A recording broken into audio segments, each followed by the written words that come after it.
अगर वीडियो अच्छी लगे तो सब्सक्राइब करें, लाइक करें और बेल आइकन को प्रेस करें। रोशनी ने लकी के ऊपर विश्वास करते हुए उसे कोयल को बचाने की जिम्मेदारी फिर से उठा दी थी। उसे लग रहा था कि अगर लकी अस्पताल में उसके लिए इतना महंगा खाना लेकर आया था तो इसका मतलब साफ था कि वो उसकी परवाह तो करता था। इसलिए रोशनी चाहती थी कि वो अपने दोस्त को प्रशांत के जाल से बाहर निकाल ले। लकी ने जब सुना कि कोयल गांव में 6 महीने बच्चों को पढ़ा कर आई थी तो उसका कोयल को देखने का नजरिया अब बदल गया था। काफी देर के सोच विचार के बाद आखिरकार लकी ने उससे मिलने के लिए हाँ कर दी थी। चलो ठीक है, मैंने आज ही कोयल को अम्यूजमेंट पार्क में बुला लिया है। लकी तुम इस मौके का ना अच्छे से फायदा उठाना। हो सकता है कि तुम कोयल की एक बार में ही आंखें खोल दो, रोशनी ने कहा और हंसने लगी। लेकिन तुम्हें क्या लगता है वो सच में आएगी? लकी को लग नहीं रहा था कि कोयल इतनी आसानी से मान जाने वालों में से थी। उसे लग रहा था कि कोयल भले ही कितनी भी अच्छी हो, लेकिन अगर उसके कान में यह बात पड़ती कि लकी भी वहां आने वाला था तो कोयल कभी उस जगह पर नहीं आती। अरे नहीं यार, वो पक्का आएगी। ऐसा हो ही नहीं सकता कि वो ना आए। और तुम्हें बाकी चीजों की चिंता करने की ना कोई जरूरत नहीं है। चलो अभी तुम दोनों इधर ही बैठो, मैं बाहर देख कर आती हूँ कि कोयल आई या नहीं अभी, रोशनी ने कहा और अपना बैग उठाकर बाहर जाने लगी। जैसे ही वो बाहर जाने वाली थी उसने देखा कि कोयल भी वहीं पर खड़ी थी। चलो कोयल जल्दी से अंदर आओ, मैं, अमित और लकी भी थोड़ी देर पहले ही यहाँ आए हैं, रोशनी ने कोयल का हाथ पकड़कर उसे अंदर ले जाते हुए कहा। लेकिन कोयल वहां से हिलने तक का नाम नहीं ले रही थी। वो अपनी जगह पर जमी हुई थी और रोशनी को चिड़ी हुई नजरों से देख रही थी। रोशनी, तुझे अच्छी तरह से मालूम है ना यार कि मैं उस लकी की शक्ल भी नहीं देखना चाहती। मैं समझ रही हूँ कि तू इस बार ऐसा क्यों कर रही है, लेकिन मेरी दुनिया में और लकी की दुनिया में जमीन आसमान का अंतर है। ये बात तू अच्छी तरह से जानती है, कोयल ने कहा और नाराज होकर दुकान के बाहर देखने लगी। कोयल को रोशनी ने ही बताया था कि लकी पिछली बार उसके लिए जो खाना लेकर आया था वो उसके बॉस ने उसे दिया था। इसका मतलब कोयल ने यह निकाला कि अगर उसका बॉस उसे खाना नहीं देता तो शायद वो कोयल के लिए खाना लेकर भी नहीं आता। इसलिए उसने सोचा कि लकी फटीचर का फटीचर ही था और उसने उसके लिए खाना लाकर कोई बहुत बड़ा काम नहीं किया था। कोयल देखो, बात ऐसी है कि अब तो तुम पहले से यहाँ आ गई हो, हम चाहें तो अभी यहाँ से निकलकर जा सकते हैं, लेकिन अगर तुम लकी से बात करती हो तो हो सकता है कि कोई तुम्हें और भी नई चीजों के बारे में मालूम पड़ जाए। रोशनी ये नहीं चाहती थी कि वो और लकी एक दूसरे के साथ डेटिंग शुरू कर दें या रिलेशनशिप में आ जाए। वो तो बस ये चाहती थी कि कोयल प्रशांत से दूर रहे और जितना दूर हो सके उतनी दूर रहे। देखो रोशनी, बात ऐसी है कि ऐसा बिल्कुल भी नहीं हो सकता, इम्पॉसिबल है ये, उसके लिए भी और मेरे लिए भी। ऐसा कभी सपने में भी नहीं सोचना तुम, कोयल ने उसकी ओर देखते हुए कहा। वो अपनी जिद पर अड़ी हुई थी और इससे पहले कि रोशनी उसे समझाने या मनाने के लिए कुछ आगे कहती, कोयल ने देखा कि रोशनी का मुंह उतर गया था। उसे लग रहा था कि शायद उसकी दोस्त यही चाहती थी कि वो और लकी मिले। वो जानती थी कि रोशनी उसका बुरा नहीं चाहती थी और कोयल को उसके इंटेंशन पर भी कोई डाउट नहीं था। इसलिए उसने रोशनी का दिल रखने के लिए कहा, चलो ठीक है, अगर तू चाह रही है तो मैं उसे एक बार मिल लेती हूँ, लेकिन मैं ये सिर्फ तेरे लिए कर रही हूँ, सिर्फ तेरे लिए, ये बात समझ जा तू। और ये मेरी लकी से आखिरी मुलाकात होगी, इसके बाद हम कभी नहीं मिलेंगे, ठीक है? कोयल ने कहा। रोशनी ने सोचा कि चलो कुछ नहीं से तो यही सही, लेकिन इसलिए उसने हाँ भी कर दी और दोनों ही उस चाय की दुकान के अंदर चले गए। लकी, कोयल इधर है तो तुम उधर क्यों खड़े हो? रोशनी ने लकी को इशारा देते हुए कहा। अरे वाह कोयल, तुम आ गई, क्या बात है, अब तुम्हारी तबीयत कैसी है?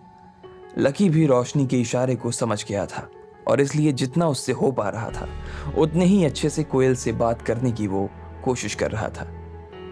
मेरा नाम ना सिर्फ कोयल नहीं है, मेरा एक सरनेम भी है and I am proud of my surname. इसलिए आगे से जब भी मुझसे बात करो प्लीज मेरा सरनेम जोड़कर ही मुझसे बात करना, समझे तुम? कोयल ने बिना लकी की ओर देखते हुए कहा। वो लकी से बात तो कर रही थी लेकिन वो उसकी शक्ल भी देखना नहीं चाहती थी। लकी को उसका यह व्यवहार अजीब लग रहा था। सरनेम तो उसके पास भी था और अगर वो अपना सरनेम और उससे जुड़ी कहानी यहाँ कोयल के सामने रख देता तो शायद कोयल एक ही झटके में उछलकर उसकी बाहों में आ जाती। लेकिन उसने अपने मन को रोककर रोशनी की ओर देखा। रोशनी ने भी उसे थोड़ा सा शांत रहने के लिए इशारा कर दिया था। अरे सब लोग खड़े क्यों, जब चलना ही है तो फिर निकलते हैं ना, वरना पार्क पहुंचने में हमें बहुत देर हो जाएगी। रोशनी ने माहौल को थोड़ा ठंडा करने की कोशिश करते हुए कहा। लकी और अमित भी अम्यूजमेंट पार्क जाने के लिए रेडी हो गए थे। लकी अमित को ऐसे देख रहा था जैसे उसने उसे बुरी तरह से फंसा दिया था। एक तो वो कल भी राधिका से नहीं मिल पाया था और आज भी अमित उसे अपने साथ लेकर आ गया था। उसकी क्लास मिस हो रही थी वो अलग, और ऊपर से कोयल के नखरे। अमित उसके दिल की बात समझ गया था। दोस्त के लिए इतना नहीं कर सकता साले, अमित ने उसकी ओर देखकर आंखों ही आंखों में कहा। लकी अमित को मना नहीं कर सकता था, इसलिए वो भी चलने के लिए राजी हो गया।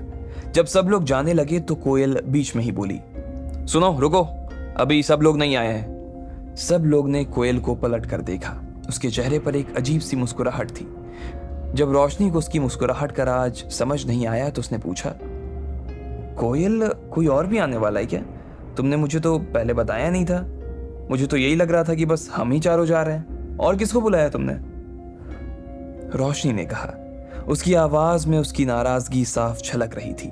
उसने कोयल को साफ शब्दों में मना किया था कि किसी और को बुलाने की जरूरत नहीं थी, और किसी को भी मतलब किसी को भी। कोयल ने भी इसकी बात पर हाँ कर दी थी, लेकिन फिर आज न जाने उसने किसको बुला लिया था। इससे पहले कि कोयल उसकी बात का जवाब देती, पीछे से एक आदमी आकर वहां खड़ा हो गया था।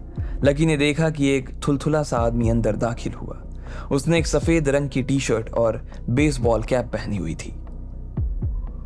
वाह प्रशांत, 100 साल जियोगे तुम। मैं अभी तुम्हें याद कर रही थी, पता है तुम्हें? कोयल ने प्रशांत को देखते ही उछलते हुए कहा। प्रशांत भी उसके करीब आ गया और उसने उसकी गर्दन में हाथ डालकर उसे अपनी ओर खींच लिया। लकी ने जैसे ही उसे ये करते देखा, उसकी नजर सीधी रोशनी से जा मिली। रोशनी की आंखों में भी वही हताशा थी जो उसकी आंखों में थी।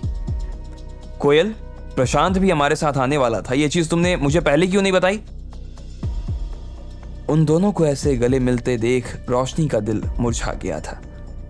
अरे रोशनी, प्रशांत का फोन ना सुबह आया। उसने मुझे बताया कि वो इधर ही से निकल रहा था और फ्री भी था, तो मैंने सोचा कि चलो इससे भी अपने साथ ही ले चलते हैं। कोयल ने कहा। उसे याद था कि रोशनी ने मना किया था, पर फिर भी वो मान नहीं रही थी। कोयल ने सब लोगों की नजरों में देखा। लगभग सभी में एक ही सा भाव था। फिर उसने अपना गला साफ किया और बोली, अच्छा वैसे मैं एक और चीज अनाउंस करने वाली थी। मैंने प्रशांत के प्रपोजल को ना हाँ कर दिया है। कोयल ने प्रशांत का हाथ पकड़ा और अपनी बात पर हंसने लगी। रोशनी को समझ ही नहीं आ रहा था कि वो उसके इस घटिया से मजाक के ऊपर कैसे रिएक्ट करे। जैसे ही उसके मुंह से उसने ये सुना कि दोनों रिलेशन में आ गए हैं, रोशनी ने अपना सिर पकड़ लिया। वो अपनी दोस्त को इस आदमी से बचाने की कोशिश कर रही थी, और ये आदमी था कि उसी के पास चला जा रहा था। अमित भी इस खबर को सुनकर सख्ते में आ गया था और वो लकी की ओर देख रहा था। उसने आंखों ही आंखों में लकी को यह समझा दिया था कि अब उसका काम और ज्यादा बढ़ गया था। इधर लकी को भी इस खबर को सुनकर कोयल के लिए बुरा लग रहा था। वो समझ गया था कि कोयल ने प्रशांत को हाँ क्यों किया था। कोयल को लग रहा था कि प्रशांत ने ही मुश्किल वक्त में उसके परिवार की मदद की थी, इसलिए उसने उसे हाँ कर दिया था। अब लकी को एहसास हो रहा था कि कोयल का प्रशांत जैसे झूठे इंसान के साथ रहना कितना खतरनाक हो सकता था। इधर लकी को इस तरह उसके लिए परेशान होते हुए देखकर कोयल को उसके दिल में बहुत सुकून मिल रहा था। उसे लग रहा था कि जब लकी ने यह सुना कि वो और प्रशांत एक साथ आ गए हैं तो उसे काफी जलन हो रही थी। कोयल को लग रहा था कि लकी उसके पीछे पड़ा हुआ था, और यह खबर सुनते ही उसने लकी से पीछा छुड़ा लिया था। अब ये दोनों तो साथ आ ही गए, ऐसे में मैं जो करने के लिए यहाँ आया था वो तो अब हो ही नहीं सकता, इसलिए मुझे ना अब यहाँ से निकल ही जाना चाहिए यार। लकी ने मन ही मन अपने आप से कहा और वहां से निकलने के लिए बहाना ढूंढने लगा। उसे इस तरह छटपटाता देख कोयल को अपने ऊपर और भी गर्व महसूस हो रहा था।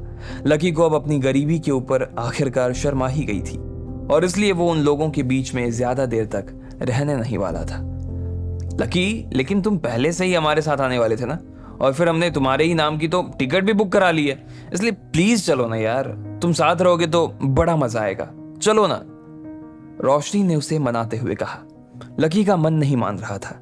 जिस तरह से कोयल और प्रशांत एक दूसरे में घुसे हुए थे, उससे लकी को लग रहा था कि उसका जाना सिर्फ टाइम की बर्बादी ही थी। वो उस वक्त में राधिका से मिलकर उसे अपने नए घर की खबर सुना सकता था, और अगर टाइम मिलता तो हो सकता था कि वो दोनों उस घर को देखने के लिए भी जा सकते थे। जब अमित ने देखा कि लकी रोशनी के मनाने से भी नहीं मान रहा था, तो वो खुद उसे मनाने के लिए बीच में कूद पड़ा। वो लकी के पास आया और उसने कहा, देख यार भाई, आई नो कि सारा प्लान तो इस पागल ने पहले ही खराब कर दिया है, लेकिन अगर तू ऐसे जाएगा ना तो मुझे और रोशनी को बहुत बुरा लग जाएगा। अमित ने लकी को एक कोने में ले जाते हुए कहा, अरे इसमें बुरा लगने वाली कौन सी बात है यार, तुम लोगों ने मुझे एक काम से बुलाया था, अब तुम लोग भी ये बात अच्छे से जानते हो कि वो काम नहीं हो सकता, तो फिर मुझे जाने दो ना, इस बीच में मैं अपना दूसरा काम निपटा लूंगा। लकी ने अमित को समझाते हुए कहा, यार भाई समझ यार, अगर तू अभी ऐसे चला जाएगा ना तो काम के होने की जो थोड़ी बहुत संभावना है ना वो भी बिल्कुल खत्म हो जाएगी। तेरे बीच से गायब होते ही कोयल को इस बात का वैलिडेशन मिल जाएगा कि उसका प्रशांत को हाँ करना सही है, लेकिन अगर तू यहीं रहेगा उसके मन में लगातार एक डाउट बना रहेगा और इसी डाउट को बेनिफिट ऑफ डाउट में कन्वर्ट कर देंगे हम। अमित ने कहा और लकी के कंधे पर अपना हाथ रख दिया। फिर उसने सबके सामने दिखावा करने के लिए लकी से हंसते हुए कहा, क्या यार लकी, हम सब तो दोस्त है ना। इतने में कोयल भी बीच में बोल पड़ी, हाँ लकी तुम ऐसे बीच में कैसे जा रहे हो, रोशनी ने तुम्हें इतने प्यार से इनवाइट किया है, तुम्हारा दोस्त भी तुम्हें इतना मनाने की कोशिश कर रहा है, तो चलो ना, नखरे क्यों दिखा रहे हो, क्या पता तुम्हें अपनी लाइफ में कभी फिर ये मौका मिले ना मिले, अगर दोस्त लेकर जाना चाह रहे हैं तो चल लो, प्रॉब्लम क्या है, वैसे भी तुम अपनी पॉकेट से तो इससे पहले कि कोयल इससे आगे कुछ कहती, रोशनी की पैनी नजर उसके ऊपर जा टिकी थी और इसलिए कोयल ने अपनी जुबान को बीच में ही रोक लिया था। इधर लकी भी कोयल की ओर देख रहा था। कोयल ने मुस्कुराते हुए लकी की ओर देखा और बोली, चलो ना लकी, बहुत मजा आएगा। हाँ लकी यार, सच में बहुत मजा आएगा, अब तो कोयल खुद कह रही है तुम्हें हमारे साथ आना चाहिए, तो फिर तुम्हें और क्या प्रॉब्लम हो रही है, अमित ने कहा। अरे यार मगर, लकी ने कहा। वो मना करने को ही था कि इतने में फिर से रोशनी ने कहा, अरे लकी चलो ना यार, देखो ऐसे नखरे मत दिखाओ, अब मैं अगर अमित के साथ नहीं होती तो तुम्हें मनाने के लिए ना मैं घुटनों पे बैठ जाती, लेकिन फिलहाल तो मैं सिर्फ हाथ ही जोड़ सकती हूँ, इसलिए हाथ ही जोड़ रही हूँ, चल लो यार चल लो, रोशनी ने कहा। उससे भी वही लग रहा था जो अमित को लग रहा था। अगर लकी कोयल के साथ ठीक से एक दिन भी बिता लेता तो वो प्रशांत के हाथों से उसे छीन सकता था, इसलिए रोशनी आज उसके आगे हाथ जोड़ रही थी। इधर कोयल ने भी उससे मनाने के लिए और दो चार बात कही और आखिरकार लकी मान गया। ठीक है, मैं तुम लोगों के साथ चल रहा हूँ, इतना बोल रहे हो तो चलो बढ़िया। इसने हाँ कर दी। वहां पार्क में कोई पानी और जूस सर्व करने वाला तो रहेगा। कोयल ने प्रशांत की ओर देखकर फुसफुसाते हुए कहा। लकी पहले कोयल को और फिर रोशनी को देख रहा था। क्या वो कोयल को प्रशांत से अलग कर पाएगा? इस काम के लिए उसे किस हद तक जाना पड़ेगा? आपको क्या लगता है, क्या होंगे इन सभी सवालों के जवाब? कमेंट बॉक्स में कमेंट करके जरूर बताएं और सभी सवालों के जवाब को जानने के लिए सुनते रहिए इंस्टा मिलीनियर सिर्फ पॉकेट FM पर।